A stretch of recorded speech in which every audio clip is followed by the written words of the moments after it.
चलिए खबरों में आगे बढ़ते हैं, जहां साइंस हाउस ग्रुप पर छापा मामले में अब टैक्स चोरी के साथ ही साथ हवाला कनेक्शन सामने आया है।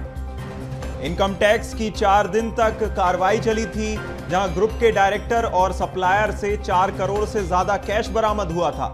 सोने चांदी के जेवर भी मिले थे, जहां तिवारी परिवार ने 150 करोड़, राजेश गुप्ता ने 100 करोड़ की टैक्स चोरी की और बोगस बिलिंग के जरिए मेडिकल उपकरणों की देश भर में सप्लाई, कारोबार में हवाला में पैसे लगाने की भी जानकारी निकलकर सामने आई थी। जहां साइंस हाउस ग्रुप पर छापेमारी की गई थी और छापेमारी के बाद अब जैसे जैसे जांच आगे बढ़ रही है, नए तथ्य निकलकर सामने आए हैं और बड़ा खुलासा हुआ है हवाला कनेक्शन को लेकर। जहां इनकम टैक्स की 4 दिन तक कार्रवाई चली थी और ग्रुप के डायरेक्टर और सप्लायर से 4 करोड़ से ज्यादा का कैश वसूला गया था और सोने चांदी के जेवर भी मिले थे। और चलिए ज्यादा जानकारी के साथ मनोज राठौर हमारे साथ लाइव जुड़ गए हैं। मनोज, देखिए लगभग 4 दिन तक कार्रवाई चली थी इनकम टैक्स ने जब छापेमारी की और अब नए तथ्य निकलकर सामने आए हैं, क्या अपडेट मनोज? बिल्कुल, जो इनकम टैक्स की कार्रवाई थी साइंस हाउस ग्रुप पर, वो कार्रवाई पूरी हो चुकी है।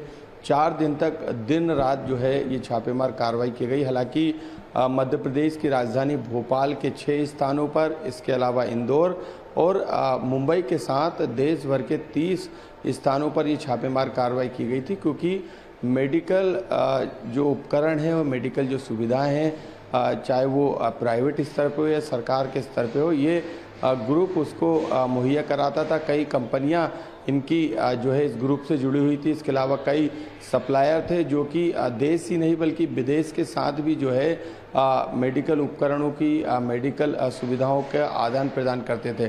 तो ऐसे में जब ये कार्रवाई 4 दिन की पूरी हुई तो 4 करोड़ जो है वो नगद बरामद हुए हैं, सोने चांदी के जेवर बरामद हुए हैं। इसके अलावा जो तिवारी जो परिवार है, जिसमें इस ग्रुप के जो डायरेक्टर हैं जितेंद्र और शैलेंद्र तिवारी, उनके पास से करीब 150 करोड़ का टैक्स चोरी के दस्तावेज मिले हैं। इसके अलावा एक और मेडिकल उपकरण का राजधानी भोपाल के लाल घाटी में छापेमार कार्रवाई की गई थी। राजेश गुप्ता जो मेडिकल उपकरण के सप्लायर है, उनसे करीब 100 करोड़ यानी करीब 250 करोड़ की जो है वो टैक्स चोरी की बात सामने आई थी। लेकिन अब जो है इस पूरे मामले का हवाला कनेक्शन जो है वो जुड़ने लगा है, क्योंकि हवाले में पैसे लगाने का भी ये पूरा मामला सामने आया है। विदेश से इस पूरे मामले के तार जुड़ रहे थे। यही कारण है कि अब जो है आईटी के अलावा ईडी और तमाम दूसरी जो एजेंसियां हैं वो अब इसमें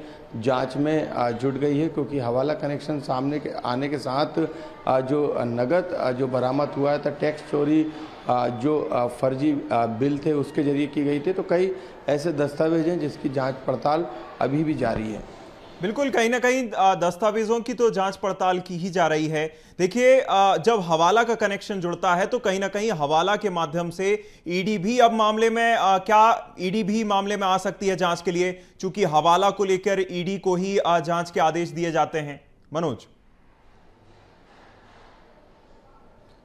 बिल्कुल, क्योंकि इस कंपनी पर 1 साल पहले ही ईओडब्ल्यू ने एफआईआर दर्ज की थी और ये एफआईआर मेडिकल उपकरणों की जो सप्लाई की गई थी, उसमें मेडिकल विभाग का जो सिस्टम है, जिसमें सीएमएचओ से लेके कई अधिकारियों की मिलीभगत सामने आई थी। ज़्यादा रेट पर जो है वो मेडिकल उपकरणों की सप्लाई जो है वो सरकारी अस्पतालों में की गई थी। यही कारण था कि इस पूरे मामले में ईओडब्ल्यू, जो कि मध्य प्रदेश की जांच एजेंसी है, आर्थिक अपराधों की जांच करती है एजेंसी, उसने एफआईआर दर्ज करके जो इस ग्रुप के डायरेक्टर हैं, जिसमें जितेंद्र तिवारी हैं, शैलेंद्र तिवारी हैं, इनको सलाखों के पीछे यानी इनको जेल भेजा गया था। यानी समझ सकते हैं कि ये फर्जीवाड़ा जो ये ग्रुप है, तमाम कंपनियों के साथ मिलके देश भर में इस तरीके से फर्जी काम, अधिकारियों के साथ मिली भगत, और कई आईएएस अधिकारी भी जो है डिपार्टमेंट से जुड़े इनके साथ मिले हुए हैं। साथ में कई राजनेताओं का संरक्षण इन्हें हासिल है। तो बिल्कुल, ऐसे कहीं में ना कहीं जैसे जैसे जांच आगे बढ़ेगी वैसे अधिकारियों पर भी सवाल खड़े होंगे, अधिकारी भी जांच के दायरे में आएंगे। देखना होगा आगे क्या तथ्य निकलकर सामने आते हैं। तमाम जानकारी के लिए बहुत शुक्रिया मनोज।